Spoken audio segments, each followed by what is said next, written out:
What is it that prevents people from doing the things they already want to do in life? The most basic answer, I'm sorry it's so simple, but it's true, it's fear. People make it this complex process. This woman was telling me that I don't understand why they don't do this, why I feel this way. I said, it's called fear. Everybody's afraid we're not enough. Everybody's afraid we're not rich enough, smart enough, young enough, quick enough, fast enough. It's human nature.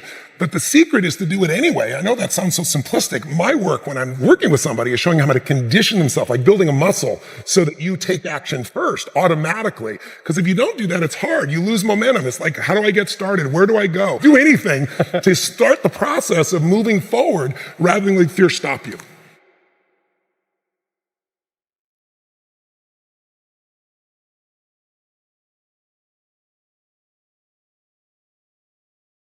All of you have targets, things that you're after. If you're going to get a new result, if you're going to grow your business, if you're going to be able to support your mom, if you're going to get rid of the anxiety, if you're going to be able to overachieve and not have all that fear inside of you, you obviously need to get a new result. You're going to have to get new action. You don't get new results with old actions doing the same thing. Exactly. What human beings can do is amazing. What they will do is usually disappointing. It's not because we're not capable of it. It's because we don't have new actions because we get in certain emotional states that dominate us, like anxiety, like fear of failure, right? Like the fear of the loss of your mother as an example. So if you're in a state of fear, you're going to behave very differently and get very different results than if you were in a place of being courageous or bold or warm or connected or playful, any of those. So the most important key to changing your life in any situation is to change results, you got to change behavior. But to change behavior, you got to change the emotional state you're in. Now, how do you do that when you don't feel like it or it feels overwhelming? There are two ways, and I've done this with the greatest athletes in the world. I've done this with 4 different presidents of the United States. I've done it with billionaire clients. All you have to do to change your state is not try to think your way there, like I'm happy, I'm happy, I'm happy, and do a bunch of affirmations. Your brain's going to go BS, you are not happy, right?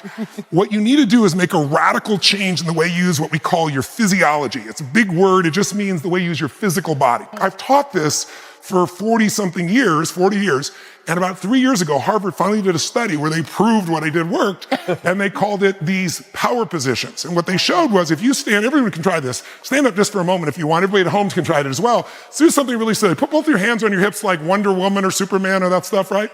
If you stand like this and you breathe deep for just 2 minutes, what the science found was that you will absolutely increase your testosterone by 20%, man or woman. You'll drop your cortisol, which as you know is the stress hormone, by 22%, and you're 33% more likely to take action if you wouldn't have before because fear would have stopped you. Now, I don't have people just stand like this. I have people move, use their voice, make radical changes in their body. You'll feel it after 2 minutes. Or, somebody who's, puts their arms back like this and their feet up, that'll produce the same state. It produces more certainty in you. And that certainty gets you to take different actions. So if you are in a situation, you think of the worst scenario, your mom dying, my business goes under, I never achieve at the level I need to, all the things I have anxiety about. The minute you focus on them, you go into those states of fear, and then you behave fearful, and you get lousy results. And when you get lousy results, what does it do to your brain? You go, see, I told you I couldn't do this. It becomes this negative loop.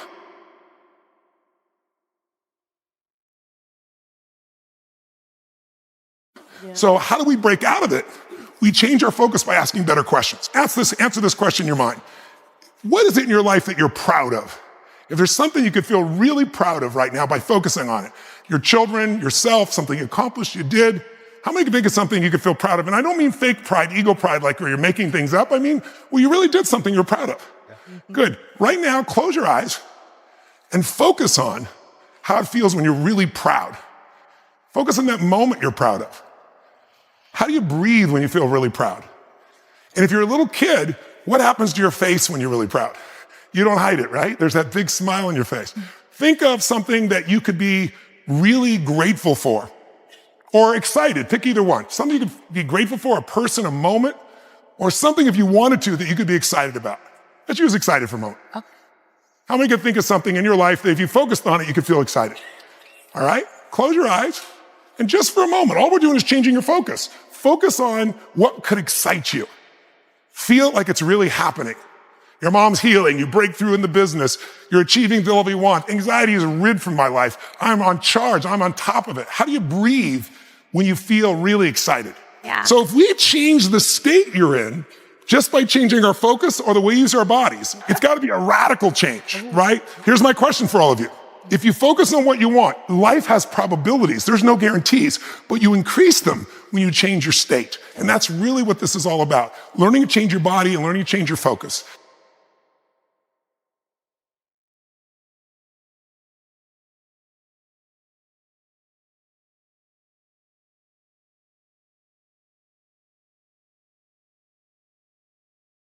Somebody is really stressed out. They're not stressed out for no reason. It's because they're focusing on something that makes them feel stressed. They often, when they're focusing on it, it changes the body. You start to feel tight. You start to feel a certain way. And then they use language like, I don't know what to do. Why am I so overwhelmed? So if we change what we focus on, if we change the way we use our body, if we change our language patterns, we'll instantly feel different. Think it's how do people use their body when they're worried versus when they're excited? Yeah. If you learn to use your body first, use your focus first, you can literally change how you feel in moments. And then you develop new habits where you start to feel good all the time. And it isn't some phony, fake pump up. It's literally the way you've conditioned your body. Just like being fit as an athlete, you want to be emotionally fit. When you're not sure what you're going to do, you're going to hesitate. And hesitation kills momentum. And momentum is what makes a sports team win. It's what makes an athlete, a business person win. When you get momentum, it's like it takes enormous energy to get a rocket out of our gravitational pull of the earth. But out of the solar system's easy. Once it has momentum, it takes less fuel, less energy. Starting a relationship, starting a business, changing your body, it takes so much in the beginning. But once you get going, it's actually really easy.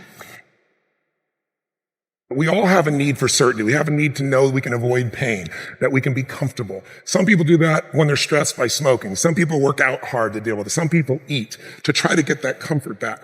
If you were certain every moment of your life, you knew what people are going to do, when they're going to do it, how they're going to do it, you'd be bored out of your mind. So we also need uncertainty. If you have too much uncertainty, you freak out. If you have too little, you feel bored out of your mind. And you can get uncertainty or variety by a great conversation, by making love, by taking on a new job or a new career, a new opportunity. You get a million ways. The question is, do you meet your needs in ways that are positive or negative? Because sugar will make you feel good in the moment, but you feel good long term. Smoking a cigarette will make you comfortable and certain.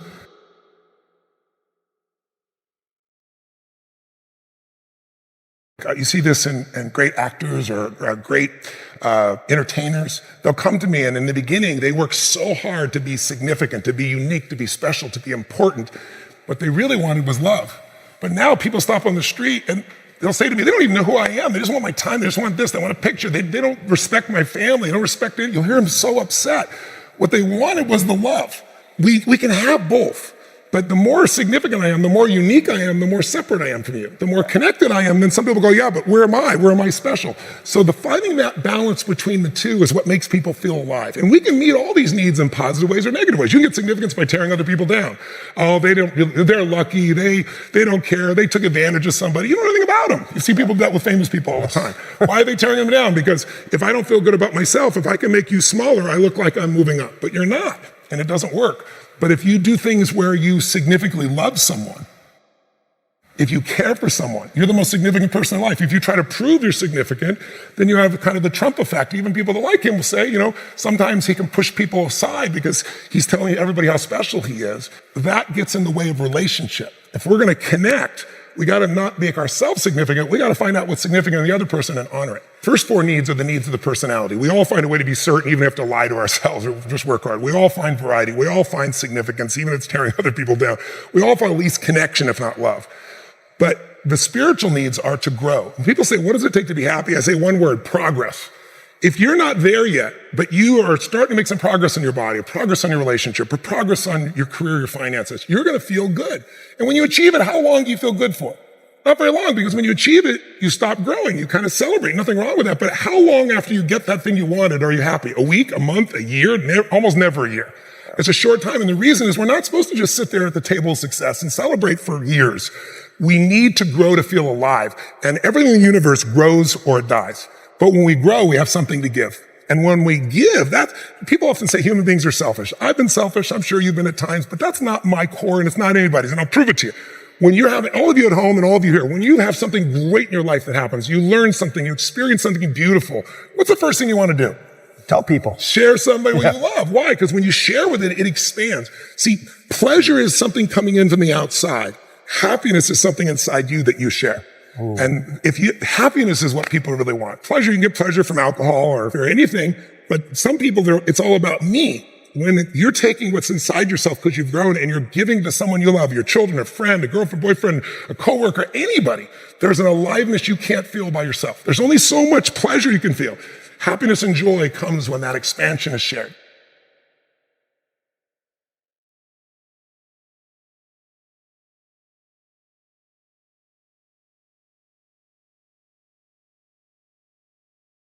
Well, if you want to break through, not just a little change, you can change laterally. You can go from being pissed off to frustrated. Right. Doesn't help you much, right? But if you really want to change, most people are trying to change. Say you want to lose weight and they want to make money. They go, how do I do it?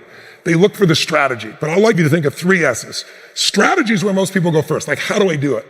But how hard is it really truly to be fit and have energy? It's not that complex. It's not like reserved for the 1% or expensive to learn. You have to interrupt. You have to hide from the answers to those things. The real problem is the second S, story. They have a story that says it's a set of beliefs they tell themselves over and again. I've tried everything. Or if they're single, all the good ones are gone. Whatever the story is. And if you tell yourself a story over and over again, we convince ourselves. You always come up with a lousy story when you're in a lousy state. Yes. And so the number one thing I show people to do is how to change their emotional state. When you're feeling tired or frustrated, when you learn how to change your body so that you really feel excited and isn't fake, when you learn how to change your biochemistry, which is what I teach people to do, when you're upset with someone, do you ever notice how you can now remember everything that they've ever done that ever upset you? Right? Yes. But when you're in love, what's wrong with life? What's wrong with anything? When you're in love, we have no money. Who cares? We're in love. Right? So your emotional state controls the story you have about your life, and then your story determines whether you find a strategy, or even if you know the strategy, whether you really do it or not.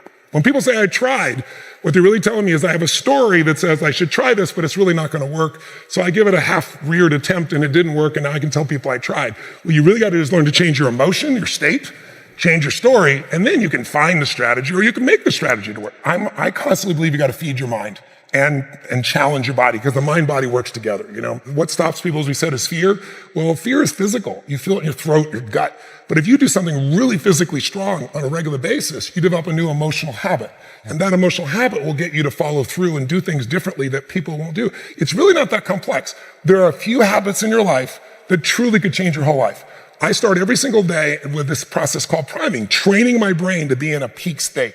So what I do every day is I prime myself for what I want rather than letting the environment control me. We've all had times where you snapped at somebody and you felt bad because it wasn't them, it was the state you're in, right? Well, there's no excuse for that. If you prime yourself, you set yourself up. But the way I did it is I do this process, and it's 10 minutes, I put some music on, I do this massive change in my breathing, so it radically changes the way I feel. And then I do this 3-step process. First, I do 3 minutes of gratitude, where I think of 3 things I'm really grateful for, and I associate, I don't think of it over there, I feel it. And the reason is, when you're grateful, you can't be worried. You can't be fearful.